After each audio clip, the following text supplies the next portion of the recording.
இன்றைக்கி நம்ம கோபிச்செட்டிப்பாளையத்துலேருந்து கிணத்துக்கடவு, பொள்ளாச்சி கிணத்துக்கடவு நம்பர் 10 முத்தூருங்கிற ஒரு இதில் தான் நம்ம பொன்காளியம்மன் சிவகிரி கோயில் வந்து கூரகூலத்தோடைய குடும்ப விழாவுக்கு தான் நானும் திவாகர் பங்காளியும் கிளம்பி போயிட்டுருக்கோம். இப்போ என்னென்னா, இந்த ஆக்சுவலாக எனக்கு யூடியூப்பில் வந்து நம்ம நம்ம இன்ஸ்டாவில் தான் நம்ம நல்லா ஆக்டிவாக இருக்கிறோம்.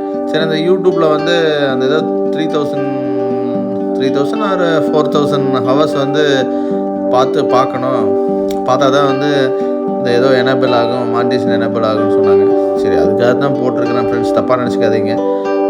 அப்படியே நம்ம ஜீப்பில் தான் அந்த முன்னாடி கோப்ரோ நம்ம ஃப்ரண்ட்டுக்கு கிளாஸில் மாட்டி அப்படியே போயிட்டுருக்கு. அப்படியே நீங்கள் என்ஜாய் பண்ணுங்கள். நான் அப்படியே விலாகால் எதுவும் சொல்ல முடியாது என்னால். ஓகே, நீங்கள் பாருங்கள், அப்படியே பாருங்கள், அப்படியே சும்மா அப்படியே பாருங்கள். ஓகேவா? பிடிச்சிருந்தா பாருங்கள். ஓகேவா? தேங்க்யூ. கண்டினியூ பண்ணுங்கள்.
நம்ம இப்போது கிணத்துக்கடவு வந்தாச்சு. இப்போ நம்ம அந்த குடும்ப விழா நடக்கிற இடத்துக்கு தான் நான் போயிருக்கோம். நம்ம கரெக்டாக இந்த நேரம் இந்த கார்னர் திரும்பியில் நம்ம பையன் ஒருத்தர் இன்ஸ்டாவில் ஃபாலோ பண்ணிட்டு இருக்கிற ஒரு பையன் நம்ம ஜீப்பை பார்த்துட்டு ஹாய் அப்படி சரி நிறுத்தி அந்த பையன்கிட்ட அப்படியே பேசிட்டு சரி அப்படியே கிளம்பிட்டோம். Okay, thank you. நெக்ஸ்ட் வீடியோ பாருங்கள்.